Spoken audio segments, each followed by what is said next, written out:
Quelles sont les actions qui ont rapporté de l'argent en mars 2018 avec des hausses de plus 4% à plus 30% de gains? Comment faire pour profiter des autres gains massifs pour le mois d'avril 2018? Et quelles sont les actions qui ont déçu au mois de mars 2018 et les secrets pour les éviter la prochaine fois?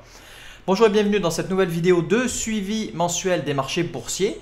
On va voir donc le comportement des opportunités durant le mois de mars 2018, les opportunités qui ont été retournées, que j'ai présentées durant le mois de février, notamment au travers des vidéos de suivi hebdo chaque week-end publiquement, et puis certaines autres qui étaient privées, puisque je les réservais pour les membres premium de ma formation avec la vidéo complète et pas seulement l'extrait du suivi hebdo.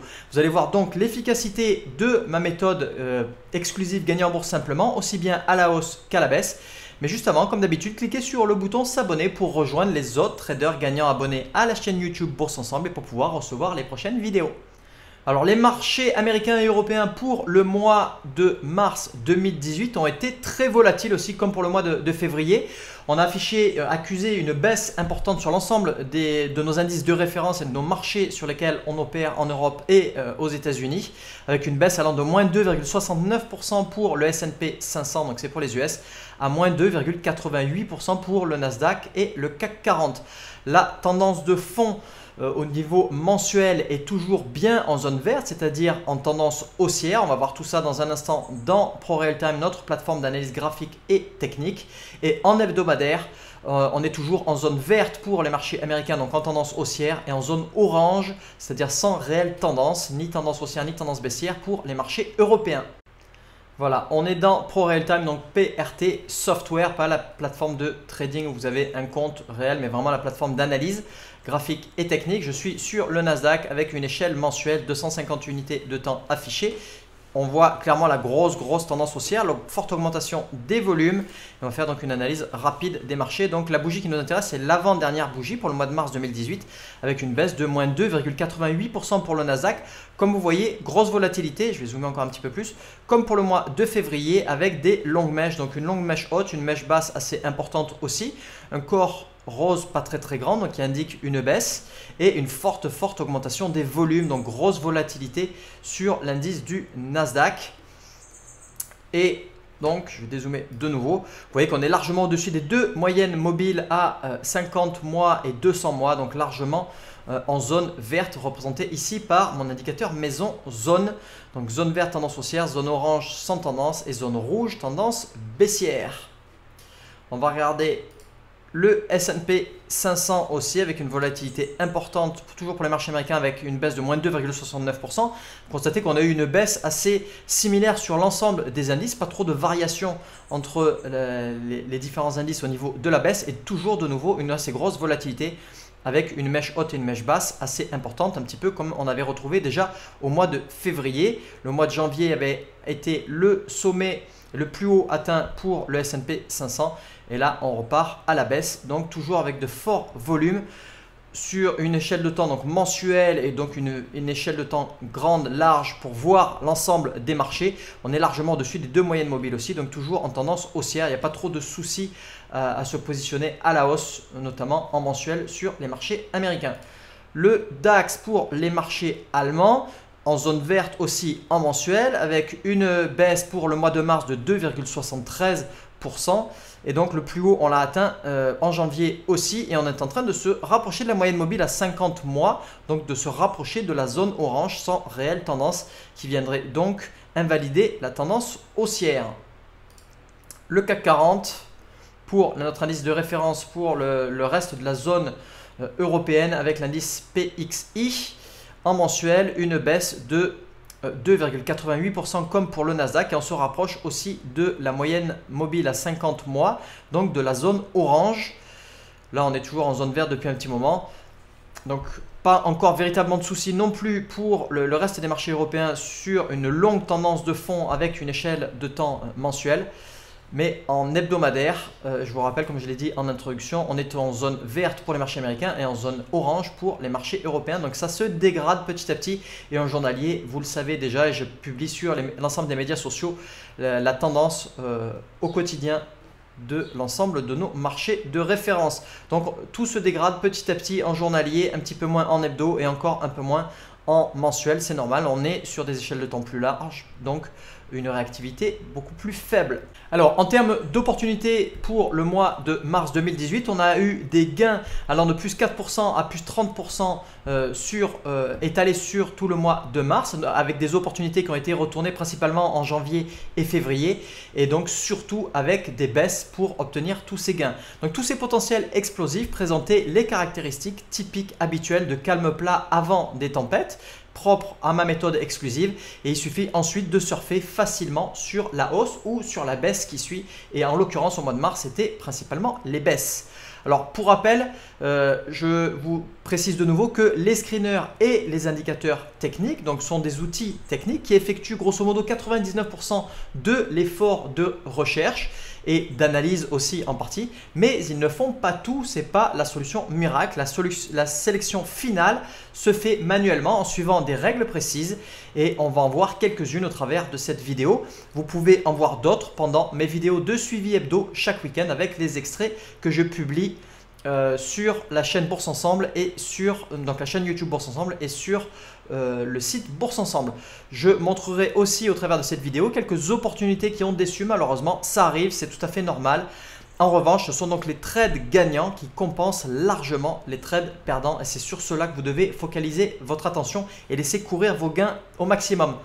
On verra aussi quelques opportunités que j'avais réservées au membre premium de la formation Gagnant Bourse Simplement, avec les vidéos de suivi hebdo complètes comme chaque week-end. Je vais maintenant donc revenir d'abord sur les opportunités à la hausse, et on verra ensuite les opportunités à la baisse. Alors le titre AAD, c'est pas un titre que j'ai couvert publiquement, il était uniquement dans la version complète de ma vidéo de suivi hebdo. D'accord, c'était une opportunité en hebdomadaire, donc je vais rebasculer sur une échelle en hebdo. Voilà, avec un signal qui nous avait été retourné pour la 7e semaine de février, que vous voyez ici avec le signal en vert. Voilà, on avait une petite cassure d'un triangle haussier, donc de la résistance. C'était une opportunité qui était correcte, mais limitée, à réserver pour les plus expérimentés d'entre vous. Le titre a grimpé de plus 15% en l'espace de 1 mois et demi. C'est le genre d'opportunité sur lequel vous devez capitaliser, et vous devez vous renforcer en pyramidant au fur et à mesure. Donc plus 15% en l'espace de 1 mois et demi.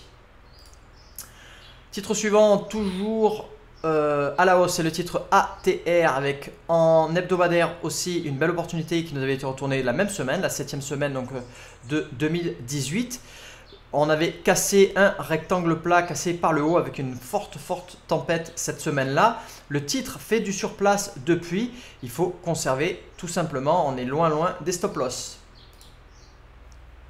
Ensuite, le titre DIE sur le marché allemand. Toujours en hebdo, donc avec une tempête qui nous avait été retournée toujours pour cette 7e semaine de 2018, tempête à la hausse suite à un triangle haussier, donc c'est-à-dire une résistance horizontale et un support haussier, une jolie baisse des volumes pendant la matérialisation de ce calme plat, et ensuite une forte tempête à la hausse. Le titre a affiché plus 20% de hausse en l'espace de 1 mois et demi depuis, donc belle performance. On continue à conserver la position. Titre suivant, c'est le titre RST sur le NICE, c'est en journalier, donc je vais rebasculer sur une échelle journalière. Le titre nous avait été retourné lors de la tempête du vendredi 16 février, j'en avais parlé lors du suivi hebdo à ce moment-là, probablement la plus belle opportunité de la semaine à l'époque à la hausse. D'accord. Et depuis, le premier objectif de gain a été atteint avec 7% et demi de hausse en 3%, et il a été donc tout juste atteint. Ensuite, le titre s'est retourné et fait du surplace depuis, donc plus 7% et demi en 3 semaines. Toujours pour les hausses, le titre VEEV sur le NICE, une belle opportunité, ça c'était en hebdo. Je vais rebasculer en hebdo. Donc on avait eu une tendance haussière amorcée depuis le mois de février 2016. Le titre était repassé de la zone orange à la zone verte, consolidé depuis sous forme de canal légèrement baissier, et ensuite on était reparti fortement à la hausse avec une tempête la 9e semaine de février.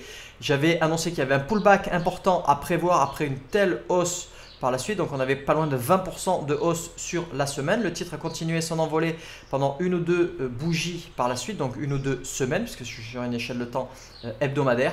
Le titre a consolidé depuis, c'est le pullback qu'il fallait prévoir et qui s'est donc produit. Depuis, on fait du quasi sur place, on tient la position, on va pouvoir repartir à la hausse. Dernier titre à la hausse, c'est le titre WVE sur le Nasdaq. Ça, c'était sur une échelle de temps journalière. Je vais rebasculer en journalier. Un titre que j'ai présenté à plusieurs reprises, qui avait déjà affiché plus 40% en 15 jours, puis plus 15% en 3 jours. J'avais dit que depuis, c'était trop tard pour entrer en position. Donc, il y avait une prise de position le 14 février. D'accord. Donc là, c'était bon. Et le lendemain, on avait eu un indicateur de Climax One déjà qui s'était déclenché, indiquant un essoufflement probable de la hausse. Et c'est exactement ce qui s'est produit. On a encore grimpé pendant 2-3 séances et ensuite on est reparti à la baisse. Donc d'où la puissance de mon indicateur maison Climax One haussier, donc vert pour les hausses et rouge pour les baisses, et plus 15% en l'espace de 3 jours. On va maintenant regarder les baisses. Elles sont plus nombreuses pour le mois. Elles étaient plus nombreuses pour le mois de mars et ce bilan avec le titre ABVX sur Euronext Paris. On va dézoomer un tout petit peu plus pour remettre le titre dans son contexte. Une belle opportunité à la baisse qui nous avait été retournée le mardi 6 février avec un triangle baissier, donc support horizontal, résistance baissière, une jolie baisse des volumes pendant la matérialisation de ce calme plat. On avait accéléré la baisse avec un gros gap baissier le 6 mars et une bougie rose. D'accord, donc c'était une belle opportunité qui nous a énormément déçus depuis. Alors comme je le disais en introduction, ça arrive.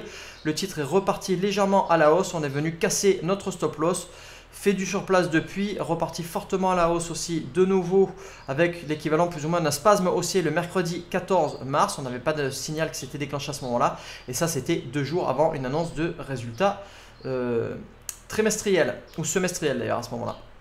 Voilà, et le titre a redégringolé depuis. Donc malheureusement, déception à la baisse. C'est que maintenant qu'on repart fortement à la baisse et notre stop loss a été touché. C'est pas grave, ça arrive. On passe à autre chose et on va chercher les belles autres opportunités. Titre suivant, c'est le titre BED sur Euronext Amsterdam. Alors, le titre a fait moins 25% à l'espace de 1 mois et demi, mais il nous a donné du fil à retordre, d'accord. Après le signal du 9 février, ici, je vais rezoomer un tout petit peu plus pour qu'on voit un peu mieux l'opportunité du 5 février que j'avais présenté lors du suivi hebdo du 9 février. Une belle opportunité. J'avais annoncé qu'il fallait faire très attention à l'annonce de résultats trimestriels qui arrivait le 2 mars, donc pas très longtemps après. Le titre malheureusement a fait du surplace. Et qu'est-ce qu'il faut faire à ce moment-là? Si vous faites du surplace, vous avez seulement un tout petit gain ou une toute petite perte juste avant l'annonce de résultats trimestriels, semestriels ou annuels, je vous recommande ou bien de sortir de position ou alors de resserrer énormément votre stop loss. Là en l'occurrence, il n'y avait quasiment pas de gain ou de perte. Il vaut mieux sortir de position et ne pas être en position pour traverser les montagnes russes de l'annonce de résultats trimestriels ou semestriels ou annuels de nouveau. Justement avec ces annonces, le vendredi 2 mars, forte volatilité aussi. Et donc l'indicateur de Climax One s'est même déclenché à la baisse.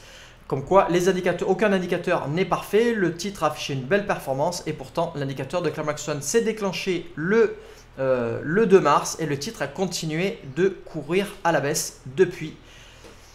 Voilà, donc dommage, il n'y avait pas grand chose à tirer sur ce genre de configuration. On a fait du surplace, on avait un beau signal le 5 mars, on a fait du surplace depuis. Il fallait sortir avant la date d'annonce de résultats trimestriels et on aurait pu potentiellement re-rentrer après le 2 mars. Malheureusement, on avait notre indicateur de Climax One baissier qui s'était déclenché, donc avec un essoufflement certain de la baisse.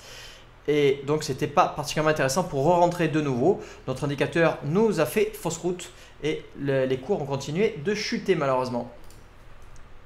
Titre suivant à la baisse, c'est le titre CAI pour les baisses toujours avec un signal qui nous avait été retourné le vendredi 2 février. J'avais dit que la prise de position était possible mais prudence. Pourquoi? De nouveau, on avait une annonce de résultats trimestriels qui intervenait aux alentours du 14 février qui ne laissait pas beaucoup de marge de manœuvre. Donc ça, c'est à prendre avec prudence ou alors vous passez pour ne pas prendre trop de risques. Le titre a chuté de 12% en 5 jours et ensuite arrivé à la veille de l'annonce de résultats trimestriels, il faut de nouveau sortir totalement ou alors vu qu'il y avait déjà 12% de gains en seulement 5 jours, c'est sortir à la moitié et resserrer votre stop loss si vous voulez absolument conserver votre position. Ensuite, le titre CLPR sur le Nice, toujours pour les baisses. On avait eu une belle opportunité qui nous avait été retournée. Alors, on a eu le signal que le 1er février, on avait déjà raté une partie de la baisse. Il aurait été préférable d'avoir le signal suite à la clôture du mercredi 31 janvier. Ce n'était pas le cas avec notre indicateur maison de gagner en bourse simplement. On a eu le signal que le lendemain 1er février, j'avais quand même annoncé que c'était une belle opportunité. Rien à redire. La chute a continué derrière, moins 14% en l'espace de 4 jours. Le titre suivant, c'est le titre CUB sur le Nice à la baisse. Alors, un titre que j'avais présenté lors du suivi hebdo du 9 février en disant qu'il fallait le bannir. D'accord. Alors, si on fait abstraction de l'annonce de résultats trimestriels le 7 février, belle configuration. D'accord. On a un joli calme plat, un retournement à la baisse avec une accélération à la baisse le 5 février et notre signal à la baisse. Tout ça, c'est super, mais on annonce de résultats trimestriels qui arrivaient 2 jours après. Donc, ou à bannir et vous laissez passer et vous passez complètement à autre chose. Ou alors, vu que l'annonce de résultats est très proche, vous pouvez mettre dans une liste de suivi. Et si on rebondit à la hausse, vous oubliez. Si on continue de partir à la baisse, vous pouvez prendre position à la baisse. Qu'est-ce qui s'est passé au moment de l'annonce de résultats trimestriels le 7 février? Eh ben, on n'est pas vraiment parti à la hausse ni à la baisse. On a fait du surplace quasiment moins 1,87%. Grosse volatilité ce jour-là avec une longue mèche haute, une longue mèche basse. Ça veut dire gros cafouillage, grosse volatilité. Si c'est une grosse volatilité à la baisse, c'est pas gênant. On continue dans le sens du signal 2 jours avant. Prise de position à la baisse, pas de souci. Là, grosse volatilité. On part dans tous les sens. C'est pas bon du tout. Donc, il n'y a absolument aucun regret. Et au final, le titre a fini par repartir à la hausse. Toujours pour les baisses, le titre Fred, FRED sur le Nasdaq. Superbe opportunité que j'avais présentée le 2 février suite à une tempête baissière le 31 janvier. Le titre a baissé de 14% en 9 jours, puis moins 30% en l'espace de 1 mois et demi. Rien à redire, très belle opportunité de nouveau à la baisse.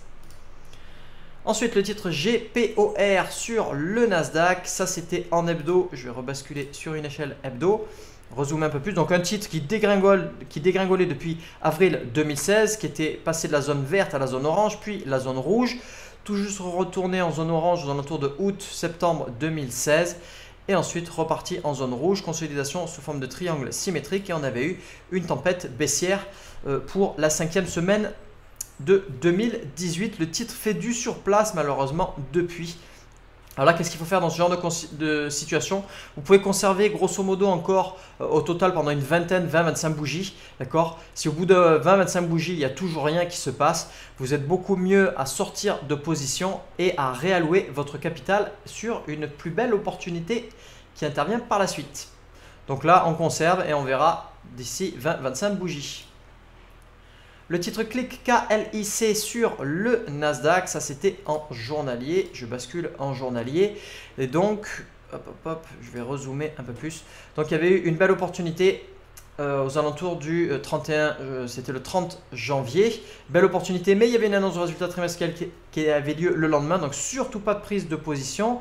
On met en liste de suivi comme je viens de l'expliquer. Il y avait prise de position possible le surlendemain avec à l'ouverture du 1er février. Et depuis, le titre a fait moins 11% en 5 jours. Premier objectif de gain atteint sans problème et sortie de position derrière. Toujours pour les baisses, le titre NL sur le Nice, moins 28% en l'espace d'un mois. Prise de position donc qui était suite au signal du 5 février. Belle performance. Perspective limitée maintenant. Pourquoi? Si je dézoome un peu plus, voilà, vous retrouverez que le titre a fait beaucoup de surplace à ce seuil là aux alentours des 6,85 $, venu buter à de nombreuses reprises sur ce support et on n'en est plus très loin depuis. On fait du surplace, d'accord, depuis. Donc vous pouvez sortir de position si vous étiez rentré en position suite au signal du 5 février. Ensuite, Hard Price, le titre PRC Euronext sur Euronext Paris, toujours pour les baisses. On a vu un signal qui nous était arrivé avec une séance de retard, plus ou moins. Il aurait été préférable de l'avoir quasiment le 5 février, mais on venait buter de toute façon sur ce plus bas. Et le véritable signal qu'on a eu avec le screener maison, c'est le signal du mardi 6 février. J'avais dit belle opportunité quand même, malgré le fait qu'on arrivait une bougie en retard. Le titre a fait du surplace depuis, trop de surplace, d'accord. Donc une fois de plus, après un mois ou 20-25 bougies en journalier, sortez de position, réallouez votre capital à un endroit où il sera plus productif. Et on voit que le titre continue à faire du surplace depuis. Enfin, pour les baisses, c'est le titre PRIM sur le Nasdaq avec un titre qui a fait moins 4% en 4 jours. Alors, on avait une belle opportunité, mais vigilance de nouveau, comme je l'avais indiqué lors du suivi hebdo du 9 février. Pourquoi? Parce qu'on avait une annonce de résultat trimestriel qui n'était pas très loin. Là, vous empochez les 4% de baisse en l'espace de 4 jours. Et quand vous arrivez à la veille ou l'avant-veille de l'annonce de résultat trimestriel, si vous n'avez pas plus de gains que ça et que vous n'avez pas pu trop déplacer votre stop loss dans le bon sens, dans ces cas-là, vous sortez de position et vous ne traversez pas les montagnes russes de l'annonce de résultats trimestriels. C'est exactement ce qui s'est passé le lendemain, le 27 février. Donc ça, c'est 4% de gains en l'espace de 4 jours à prendre très facilement. Voilà, et il y a un dernier titre sur lequel j'aimerais revenir qui nous a donné du fil au retordre. Alors, il n'a pas été retourné ni en janvier ni en février, il a été retourné au mois de mars. Mais il a fait couler pas mal d'encre depuis, donc je vais revenir dessus en anticipation. C'est le titre Axiom, donc ACXM, que j'avais présenté lors du suivi hebdo du 6 février en hebdomadaire. Hop, je vais rebasculer en hebdo. Voilà, donc un titre qui était reparti à la hausse et ensuite qui avait fait un V-bottom et reparti encore plus fortement à la hausse avec une tempête haussière là pour la 10e semaine de 2018. Donc belle opportunité à la hausse. Le titre a continué de grimper la semaine d'après, s'est retourné la semaine encore suivante et a chuté littéralement la 13e semaine de mars. Je vais vous montrer ça plus en détail en journalier pour que vous revoyiez un petit peu mieux ce qui s'est passé. Donc le titre a fait un petit pullback après la cassure de la résistance. Ça c'est très fréquent, il n'y a pas de souci à avoir de ce côté-là. Ensuite, on a eu une forte baisse le 28 mars, le stop loss n'était toujours pas touché et le scénario catastrophe le jeudi 29 mars avec un gros gap baissier et énorme volatilité à ce moment-là. Qu'est-ce qui s'est passé sur ce titre? Alors, avant de rentrer dans les détails, je voudrais vous rappeler de nouveau qu'il n'y a aucune analyse qui est parfaite, il n'y a aucune méthode qui est parfaite, on n'a pas de boule de cristal et il n'y a aucune prise de position qui va marcher à 100% dans un sens, dans l'autre, aucun indicateur, aucune méthode, aucun screener. D'accord? Sur cette configuration-là, tout était bon pour prendre une position à la hausse. Malheureusement, il y a une news, d'accord, qui est tombée. Il y a Facebook qui travaille, donc Axiom, la société Axiom travaille étroitement avec Facebook et une grosse partie de ses revenus provient d'un partenariat avec Facebook. Et du jour au lendemain, Facebook a décidé d'arrêter ce partenariat et de, entre guillemets, punir Axiom. D'accord? Et qu'est-ce qui s'est passé? Le lendemain, la réaction de la part des intervenants suite à cette news a été plutôt sanglante. Personne ne pouvait prévoir un tel changement de contrat avec Facebook, d'accord, sauf de faire un délit d'initié. D'accord. Alors la punition a été sévère par la suite, gros gap baissier le jeudi 29 mars avec probablement des fuites la veille puisque vous voyez que le 28 mars, il y a déjà eu la baisse qui s'est fortement accélérée. Il y a dû avoir des délits d'initié et des bruits de couloir avec la société Axiom. Donc une fois de plus, on ne peut rien faire dans ce genre de cas de figure si ce n'est de se faire sortir avec le stop loss qu'il faut absolument placer et ensuite il faut passer à autre chose. Vous allez avoir des cas comme ça où vous allez vous faire sortir sauvagement beaucoup plus bas même que prévu. C'est l'inconvénient du stop loss. Mais pour cet inconvénient du stop loss, le stop loss a de nombreux autres avantages que je liste sur le site de Bourse Ensemble et au travers d'autres vidéos sur YouTube. D'accord? Donc surtout ne supprimez pas votre stop loss, ne déplacez pas votre stop loss. Faites-vous sortir, ça fait mal, vous vous coupez un bras. D'accord? Et vous capitaliserez sur les autres opportunités, notamment toutes les autres opportunités qu'on a vues qui se sont bien comportées pour le mois de mars. Voilà, merci d'avoir regardé cette vidéo en entier. Cliquez sur le bouton like juste en dessous et abonnez-vous à la chaîne YouTube Bourse Ensemble pour ne pas rater les prochaines vidéos. Et comme d'habitude, pour en savoir plus sur ma méthode exclusive Gagner en bourse simplement et connaître les prochaines belles opportunités, vous pouvez accéder gratuitement à ma formation La voie rapide en bourse vers l'indépendance financière en cliquant sur la vignette correspondante. Allez voir aussi la vidéo suivante avec l'autre vignette et je vous dis à très bientôt sur la chaîne Bourse Ensemble et surtout n'oubliez pas, faites partie des traders qui gagnent tout le temps aussi bien à la hausse qu'à la baisse et qui savent analyser leurs gains et leurs pertes pour savoir comment continuer et répéter ce qui marche et comment arrêter ce qui ne marche pas.